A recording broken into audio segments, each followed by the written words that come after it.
तो अशफाक साहब, जो अभी टैरिफ आपने कहा बेहतर तरीके से उस पर निगोशिएट हो सकता था, ये 19% का जो टैरिफ हमने अभी अमेरिका से हासिल किया और हमारे कॉम्पिटिटर्स इस वक्त बांग्लादेश या वियतनाम 20 पर, लेकिन उनका कॉस्ट ऑफ डूइंग बिजनेस, हमारा कॉस्ट ऑफ डूइंग बिजनेस एक बड़ा वाज़ेह फ़र्क है। तो ये कैपिटलाइज कर सकेंगे हम आने वाले दिनों में, या ये 19% भी हमारे लिए बड़ा भारी पड़ जाएगा? देखिए, इस पे तो लिंक करेगा एक्सपोर्टेबल सरप्लस आपके पास है कितना। मैं जहां तक समझता हूँ कोई इतना सच एक्सपोर्टेबल सरप्लस हमारे पास है ही नहीं कि जिसके लिए हम दौड़ लगाएं इतनी। ये तो आपका तो टेक्सटाइल जब जाता है 60 to 65%, वो तो कॉटन के रेट पे जाता है, बिकॉज कि अब आपकी, आप देखें कॉटन की फसल आपकी कम हो गई है और आप इंपोर्टेड कॉटन पे रिलाई कर रहे होते हैं। तो मेरे ख्याल से मुझे नहीं समझ पड़ता, बल्कि मुझे लग रहा है जो इंपोर्ट करेंगे वो बड़ा महंगा होगा।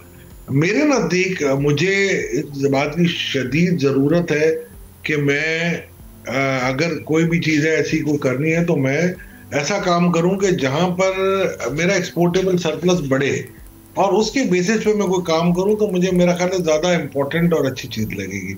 आप इंपोर्ट करेंगे ऑयल, $4 से $5 तो आपको वैसे ही ज्यादा देने पड़ेंगे, तो उसका क्या फायदा होगा, मुझे बताया।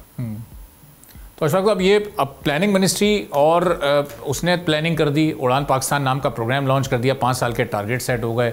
अब जो रिफॉर्म्स करनी थी इस गवर्नमेंट को, या इससे पहले वाली गवर्नमेंट्स को भी, एक रिफॉर्म कमेटी भी बनी थी, आपने बड़ा फाल उसमें किरदार अदा किया था। तो वो ड्यू रिफॉर्म्स अभी चल रही हैं, अभी हो रही हैं, उनकी रफ्तार ठीक है, उनको सामने रखते हुए ये अपने टारगेट्स हासिल किए जा सकते हैं? एक्सपोर्टर्स को अभी भी कुछ इंसेंटिव्स ऑफर करने पड़ेंगे गवर्नमेंट को, या ये अभी मामला सेट जा रहे हैं? देखिए, आप मुझे एक चीज बताएं कि आप ये जो कह रहे हैं ना मुझे कि उड़ान पाकिस्तान, आप मुझे बताएं, आपने जितना इंपोर्ट खोलना शुरू कर दिया है और आपका करंट अकाउंट डेफिसिट जो बढ़ना जाना शुरू हो रहा है, तो मुझे बताएं इससे क्या फायदा होगा आपका। मैं तो नहीं समझता। आप देखें, करंट अकाउंट डेफिसिट बढ़ गया, आपकी इंपोर्ट बढ़ गई। आप गाड़ियों की इंपोर्ट कर करके क्यों आप अपनी मईशत को तबाही के दहाने पे लेके जा रहे हैं? आज फिर आपने कदगन लगाई कि जी 40% ड्यूटी लगा देंगे हम आपके कुछ, मगर जो नई गाड़ियां आ रही हैं इन पे आपने कोई कदगन नहीं लगाई। ये हमारी इस वक्त कंजम्पशन सोसाइटी नहीं हो सकती। हमें सेविंग की तरफ राग़ब करना है, लोगों को इन्वेस्टमेंट एक्यूमुलेशन करनी है। लोकल इन्वेस्टमेंट को, आपको इन्वेस्टमेंट टू जीडीपी बढ़ाना है। आपका investment to GDP is the lowest in the area. आप बताएं, सेविंग टू जीडीपी आपका one of the lowest in the area. तो आप इन चीजों पे क्यों नहीं दे, की तरफ क्यों जा रहे हैं?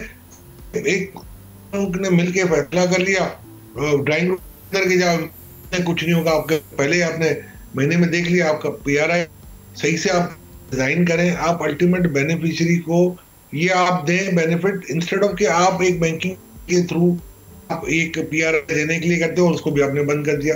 तो ये चीजें जिस बहुत हद तक प्लानिंग करके पाकिस्तान को बहुत सही मायने तरक्की के राह पे गामजन किया जा सकता है।